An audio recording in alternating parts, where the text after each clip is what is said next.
Play ball. Hot off the press, handicappers from Wager Talk, SportsMemo, and the Gold Sheet have collaborated on the 2023 Wager Talk Media MLB betting guide. From World Series odds to regular season win totals and everything in between, this year's betting guide features previews on all 30 teams, all 6 divisions, and season-long awards like the Cy Young, MVP, and Rookie of the Year.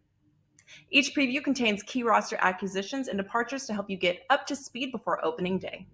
Visit wt.buzz/MLB23 to download your free guide, and we'll see you in the batter's box.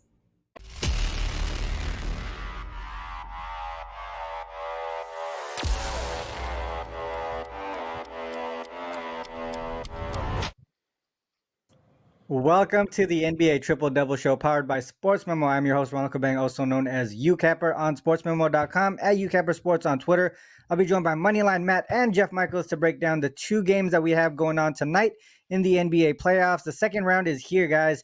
Before we get into those games, though, I do want to talk about what we got going on over at SportsMemo.com. It is Monday, so as always, $9 Mondays over at SportsMemo.com. All picks and packages are available over there on sale for just $9. And we also have the live odds pages. We got the free picks and analysis on a daily basis as well. So make sure you check out the other pages on the site before you look at any of the paid packages. Also, make sure you hit the like and subscribe button before you go. It only takes a couple clicks, and it helps our show grow tremendously here. With that said, let's get Matt and Jeff up here with me. Jeff, man, we normally see you on like Wednesday or Fridays. It's surprising to see you on a Monday, but glad to have you here, especially with 2 games on the board. How was your weekend in the NBA? Yeah, I can't complain. I was watching the ends of those series. I didn't put any NBA bets down the last day or two, but a couple MLB plays out, and yeah, it looks like I think there was only one game on Monday, so looks like the powers that control this thought you two could handle that one. So decided to throw me in on a Monday, and I can't complain. Good way to start the week. Love it. Yeah, Matt. Yesterday I went 2-2, guys, but overall, like a profitable weekend between the NBA and the MLB. But I know, Matt, you don't touch on MLB that much, but how was like UFC and NBA and things like that this weekend? Yeah, this weekend I only had NBA bets, and it was a bloody weekend. I will be honest. I went 1-4. It was my worst weekend in I don't know a couple months probably, and they happen sometimes. I just didn't see it right. I was on the Suns over the Nuggets. That definitely didn't happen. And looking back on that, definitely should have been on the other side, in terms of level of competition. The Suns were facing the Clippers, who didn't have Kawhi Leonard. So I think that step up in competition against the Nuggets maybe shell-shocked them a little bit. Probably should have saw that coming. But, that stuff happens. I'm ready to bounce back this week. We got it's round 2. Got the Warriors and Lakers coming up. That's going to be a great series. So very excited to break down some basketball as always and have a bounce back week. Yeah, for sure. I mean, like I said, the weekend was okay, but like I think it was Tuesday, Wednesday, and Thursday. I didn't have a winning NBA play, so we're all about transparency here on the Triple Double Show, and hopefully we cash for you guys today. Actually, we got 2 games here. I got a play on the premium play on the late game, so we'll talk about that later. But let's talk about this first game here, the Sixers and the Celtics. We got Game 1 of the Sixers and Celtics here. Celtics kind of dominated that regular season series with I think they won 3 of the 4 matchups, but they did cover all 4 of them. From a total perspective, 3 of the 4 games went under the closing total. I know, we've known Embiid has been listed as doubtful, but earlier today there was some news that he was present at shoot-around. I'm not sure if that meant he participated. I don't know if you guys know anything about that, but do you guys see anything from a betting perspective in this one with sort of questionable news here with Embiid? Matt, let's start with you on this one. Yeah, honestly, I have a couple looks from this game, and if Embiid plays, it'll definitely change some things. Because right now at this point in time, the spread really isn't something I want to mess with. You guys have heard me talk about this on the show before. I don't love these high point spreads. 9.5 is a lot of points in the grand scheme of things. And, if I were to go anywhere there, I might go with the 76ers. But I'm also looking at the total in this spot. And I actually do like the over, just for the pure fact that, again, this is all around Embiid. Embiid cannot play for me to like this over here, just because without Embiid, I believe this team picks it up in pace. James Harden can get out and run. Tyrese Maxey can definitely get out and run. And this is also a Boston Celtics team who likes to pick up the pace a little bit, especially without Embiid. I think they're going to attack the basket that much more as well. So the Sixers team is going to get up and down the court. A player that I am looking at is Tyrese Maxey. I love the look of Tyrese Maxey in these games. I think he's that guy who, he's going to be matched up with a Marcus Smart or a Derek White. So it's not the easiest in terms of opposing defender, but he is so quick. Once he gets his shot going as well, he's one of those players you definitely have to look out for. And this game will be, as long as Embiid does not play, once again, I didn't know about that, Ron, so that does make me a little weary. It's a little weird that he's showing up at shoot around and stuff like that. But without him, it's going to be a big time Tobias Harris, James Harden, and Tyrese Maxey style game. And of those three, the best shooter in my eyes is Tyrese Maxey. So he would be the guy that I would be looking at in this spot. Again, if I had to go anywhere, it actually would be the 76ers plus 9.5. I think that's a lot of points. But I do like the over a little more than that. This is a 76ers team who is 11-5 on the season without Joel Embiid. Thanks, StatMuse. Now that's a paid subscription site, so it kind of sucks a little bit.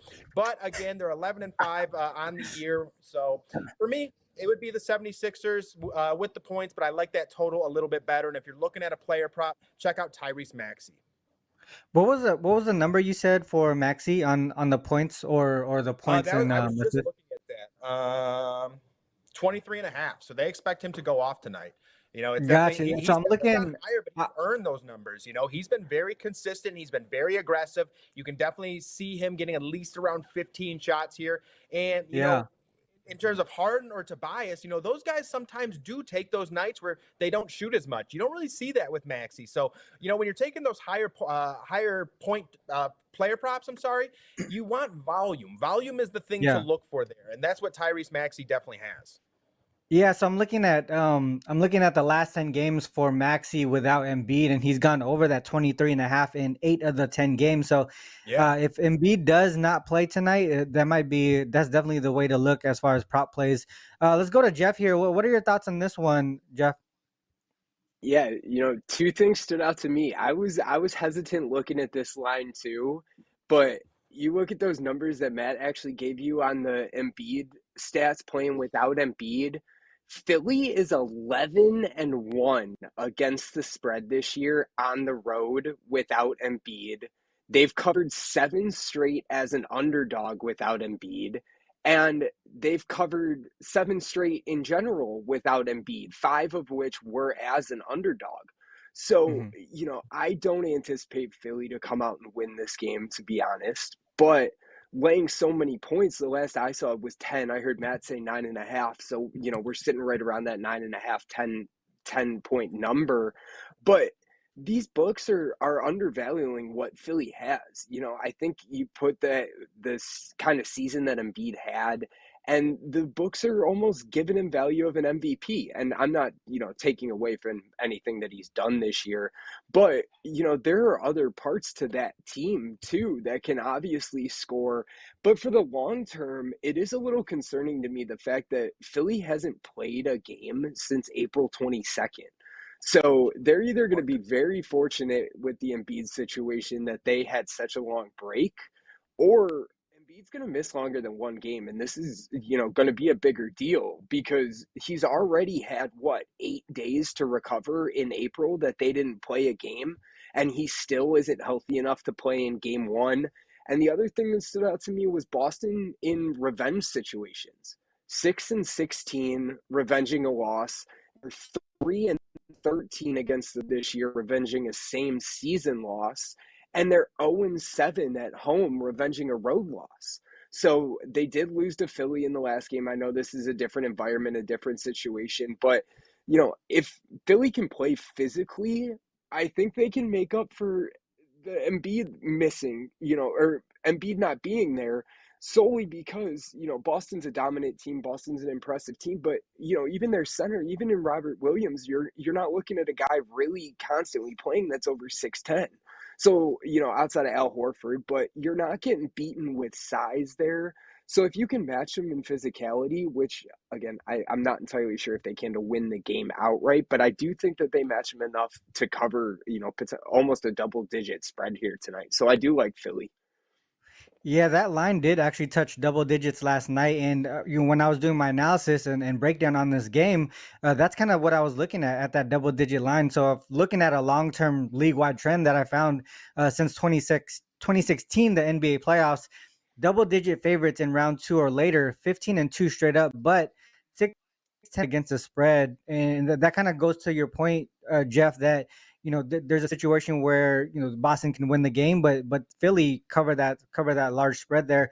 I think the biggest thing here is kind of just waiting for this Embiid news, because I think that line has moved like a point and a half down to 9 or 9.5 in most books, because of just the news that he was present at the shoot around. But we don't know if he's going to play. If he ends up sitting, you get that number back up to double digits, where we think, obviously the higher the number, the better the value for you. But I can only look towards the Sixers covering that spread here. But I do have my show best bet is going to be on the team total on this one, and I'll talk about that a little bit later. So let's go ahead and move on to the Suns and the Nuggets, game 2 of tonight, the last game of today. Both teams here, man. Game 1, both teams started out pretty hot. I think both teams I went over the 30-point mark in the first quarter there. The Nuggets then dominated that second quarter, which pretty much was the difference maker in that game, because they won the second quarter by 18 points, 37-19. They end up winning the game by 18 points. So that was the only quarter where that big difference was pretty much, like I said, the difference maker there. The Nuggets had 6 players in double figures, including 3 players over 20 points. Jamal Murray and Aaron Gordon were the only 2 players who played more than 32 minutes. So it's not like they overexerted themselves. The top 5 players. The Suns only had 4 players in double digits scoring, and KD and Booker had 29 and 27 respectively. Booker ended up playing 40 minutes, and I talked about this in the series preview on some of the shows here, that the depth of the Nuggets was going to be a problem for the Suns. I know the rotation for both teams are around like eight men deep, but when I say the depth, it's because the top end players for the Suns are playing such heavy minutes, versus the Nuggets, like Jokic and Murray and Gordon. They're not hitting that 40 minute mark there. So that's what I mean. Like, their bench, even though the rotation is about the same, 8 players deep, the bench is playing heavier minutes, like 20 minutes into the game there. So I think that's going to be the difference maker for what I think is going to be a 7-game series. And that's the reason why I kind of look towards the Nuggets to get this done. Games. One thing the Suns said, guys, into game 2 here is that they were going to try and be more physical, right? The Nuggets dominated the offensive glass 16-8 in that game 1. They also dominated the turnover battle. The Suns turned the ball over 16 times compared to 9 for the Suns. Those 2 stats lead to the Nuggets attempting 17 more shots, and if you get that many more attempts than your opponent, you don't have to really shoot that high of a rate. But even then, they still did. So what are you guys' thoughts on this one? From a side or total perspective? But if you look at it, all 3 matchups this season in Denver between these 2 teams, the Nuggets have scored 125 or more. That's kind of the way that I'm going here, that their Nuggets team total is at 116. I can see them going over that team total once again. But Matt, let's go to you here. What are your thoughts on this game? Yeah, I'll be honest, Ron. I thought you made a lot of great points with this. When you look at the Denver Nuggets, I do think that they have the better bench in this spot. Bruce Brown is better than any bench player on the Phoenix Suns. And, I was trying to figure out that I wasn't sure if it was a 6-man or a 7-man rotation last time, just because I saw Torrey Craig. I didn't see any Cameron Payne, I believe. So Jock Landale definitely came in. So, yeah, probably a 7 or 8-man rotation. So they're keeping it very, very tight, giving them very limited minutes. But in this spot, I actually would be with the Suns with the points. I'm not confident enough to take the money line here. I believe it's still at +4. Last I looked, it was +4.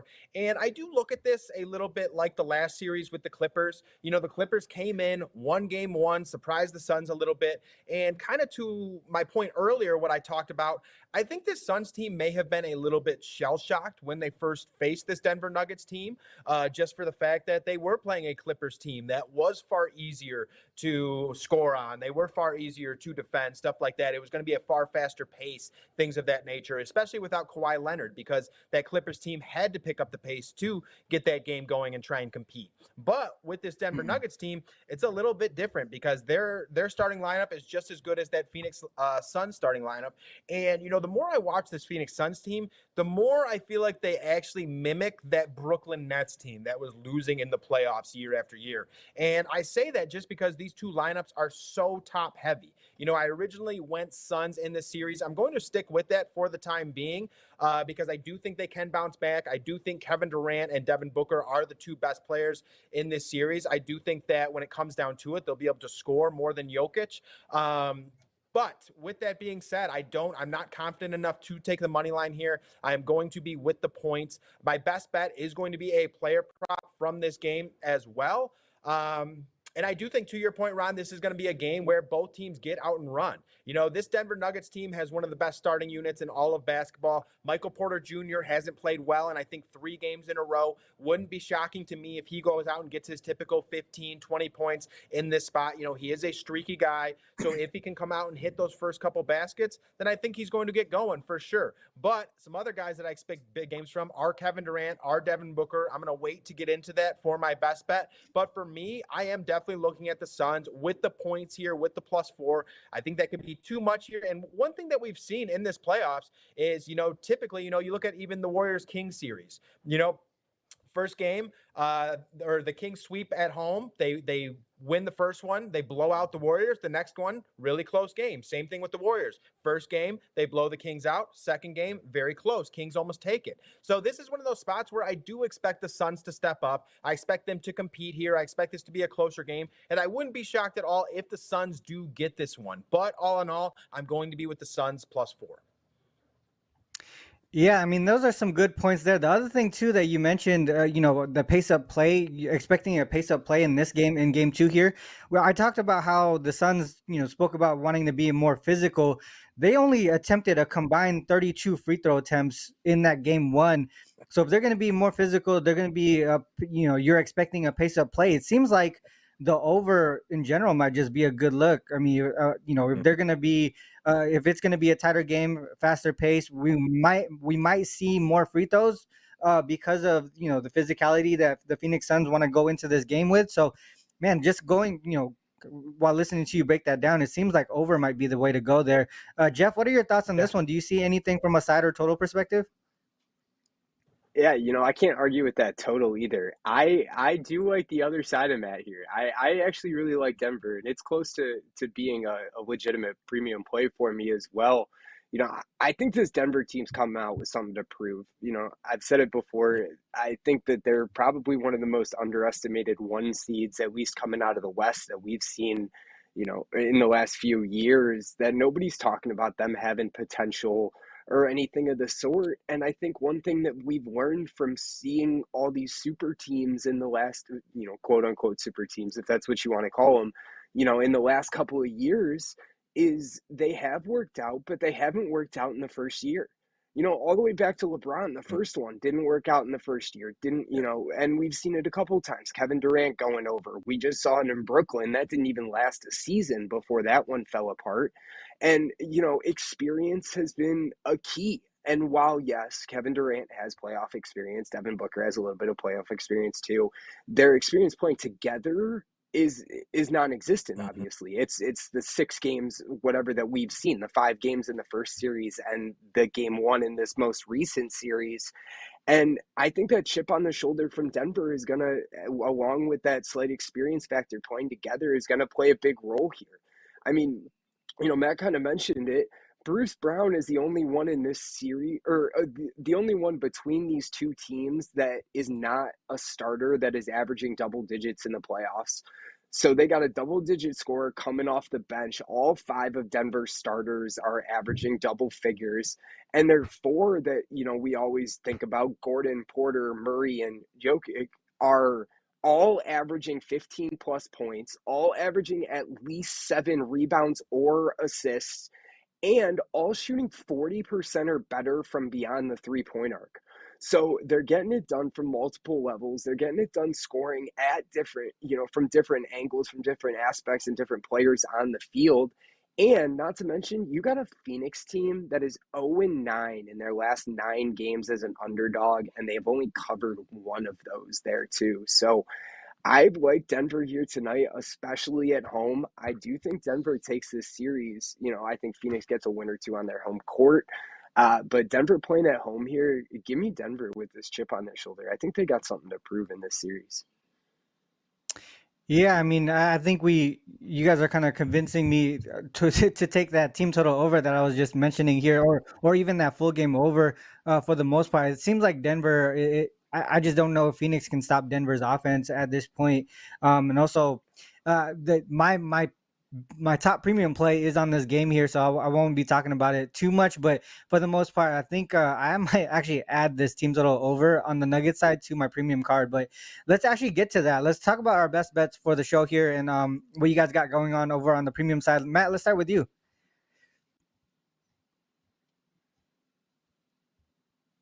I think you're on mute. All right, I was muted. My bad. Yeah, guys, I'm going to have a couple plays on the premium side over at sportsmemo.com tonight. One of these will be the best bet. I really do like tonight's best bet. And man, some really good points today. Jeff bringing up the points with the Thunder and Ron with the total and stuff like that. Because I definitely agree with a lot of that. When you're a team and you're brand new to each other, it definitely does take some time to come out and win some playoff series and stuff along those lines. But I did think that the Suns were going to be next round. So we're going to have to wait and see with this Nugget series. It's going to be a great series either way. But for me tonight, the guy that I'm actually looking at is going to be Kevin Durant. I have Kevin Durant over 29.5 points tonight. And a lot of the reasons why is what we talked about on this show. Kevin Durant and Devin Booker are going to get crazy high minutes. They should see 40 minutes. They're going to get a ton of usage. And it wouldn't shock me at all if this was one of those nights where Devin Booker and Kevin Durant both go out and get 30 points. Kevin Durant, when facing this Denver Nuggets team, he's actually gone over 30 in 3 of his past 4 matchups. And again, I just expect the volume to really be there for Kevin Durant tonight. Kevin Durant is experienced throughout the playoffs, is generally that go-to guy. I expect him to get his mid-range going. To Ron's point once again, I expect him to attack the basket a lot more. They need to get more free throws. They need to get some of these guys like Aaron Gordon, Michael Porter Jr. They need to try and get them in free throw trouble. Another thing is DeAndre Ayton and Nikola Jokic. Jokic is going to have to face or pay a lot of attention to DeAndre Ayton just for the pure fact that one of Ayton's highest averages in his career is against Nikola Jokic. He's averaging over 20 points per game. He's averaging over 12 rebounds per game. So if you have to pay attention to DeAndre Ayton down in that post, that's going to open up things for Kevin Durant that much more. And then with the way that Devin Booker has been playing, when he drives to the basket, you're going to have to look at him with 2 bodies. You might have to bring 2 bodies to him. And then once again, that's Kevin Durant. That's where he comes into play. And if, in fact, Aaron Gordon or Michael Porter Jr. either or can get in foul trouble, they really don't have anyone else who can guard KD. He's too big, he's too long, and he's too good in that mid-range, taking you off the dribble, getting to that basket, things along those lines. So for me, when Kevin Durant plays his best basketball, it's generally in the playoffs. And this is one of those series where I expect him to take that step forward and go for 30 points tonight. Game 2, it's a huge game. They just got blown out. Just like Jeff said, I think the Nuggets have a lot to prove. I think the Suns have a lot to prove here with this rebound too. They laid it all on the line, making that trade for Kevin Durant. They need to prove something tonight. So for me, I think it's Kevin Durant over 30 points in this spot. Yeah, it makes sense. If they're gonna have any opportunity to get this win, Kevin Durant's probably gonna have to lead the way there. Jeff, let's go. Let's go to you here. What is your best bet for today's show, and what do you got going on the premium side over at sportsmemo.com? You may not have guessed it, thinking about what me and Matt were saying about that last game, but may not surprise you that my best bet is player prop from the other side there too. So I'm looking, excuse me, I'm looking at Joker tonight. I mean, he's 47.5 in his PRAs, and I still like him to go over. I mean, that's when you look down DraftKings, you look down those teams, the 47.5 obviously stands out as the high number that we got going around between these two teams. But I was just looking while Matt was talking too. His average on the season, Nikola Jokic is averaging 46.28 points, rebounds, and assists per game this season.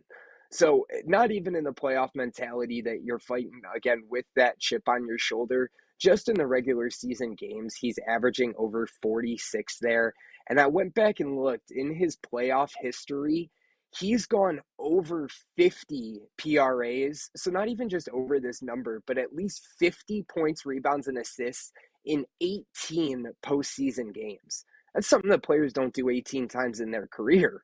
And he's done it 18 times in the playoffs alone out of a team that has won minimal series over that run anyway.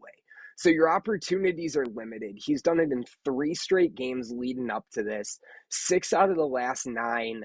And I'm going to call it 6 out of the last 8 because one of those is game 1 and he played 28 minutes and he was hurt and knocked out. And like I said, 18 of his playoff games in his career.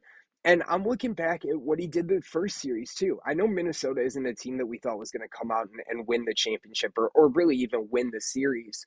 But personally, for Joker out there, I mean, Karl Anthony Towns and Rudy Gobert playing defense on you, a 3-time defensive player of the year and a center playing the power forward position, I mean, is no easy task. I don't care who they have surrounding them, supporting them, experience, whatever it may be. Getting past those 2 guys and making them look as small as he did and running these numbers. And he did it again in game 1 against Ayton. So I'm not going to try and stop this immovable object that keeps plowing through these big men because, I mean, 50 plus is definitely within reach, no question. So 47.5 at just minus 120. Give me Joker tonight to go over those PRAs. Yeah, I mean, he only played, 32, 33 minutes in that game 1. And if we expect a better output from the Suns, he would probably play heavier minutes as well, right? So that's more opportunity for him to put up some PRA there. My play is going to be on that same game there. You know, I talked about the league-wide trend where the first game here, it's the Sixers and the Celtics. I talked about that league-wide trend earlier since 2016 NBA playoff.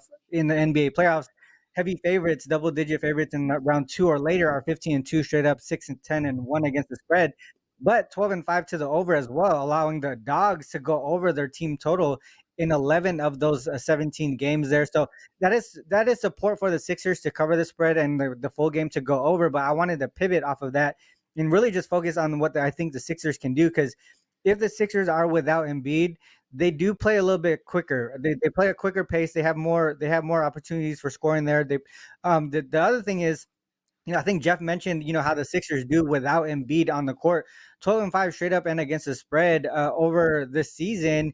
They also went over their team total in 12 of those 17 games as well. And if you look at it, when they play against teams with a winning record without Embiid, they play up to their opponent's level, 7-1 straight up and against the spread, 7-1 over their team total in that instance as well. In the first round, we saw that the Celtics started to struggle on the defensive side of the ball towards the end of that series.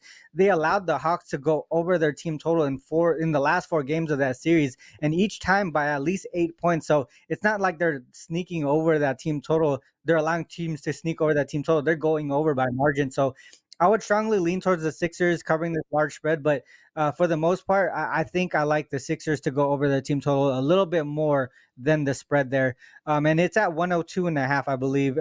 Last night when I was looking at it, it was at 101, but it has come up to 102.5. If Embiid is officially out, I think that number is going to come back down to where I saw it last night, around 101, 101.5. But that would be my best bet for today's show. I also have a premium play on that Suns Nuggets game. I also have a premium play in the MLB today as well. So if you want to head over to sportsmemo.com, those are available for just $9 each there. With that said, guys, that's the 2 games tonight. We got 2 games tomorrow, but our next show will be on Wednesday. Should be here on the same time, 10 a.m. Pacific Standard on the same channel. Till then, good luck with all your action. Peace. Play ball. Hot off the press, handicappers from Wager Talk, Sports Memo, and the Gold Sheet have collaborated on the 2023 Wager Talk Media MLB Betting Guide. From World Series odds to regular season win totals and everything in between, this year's betting guide features previews on all 30 teams, all 6 divisions, and season-long awards like the Cy Young, MVP, and Rookie of the Year. Each preview contains key roster acquisitions and departures to help you get up to speed before opening day. Visit wt.buzz/MLB23 to download your free guide, and we'll see you in the batter's box.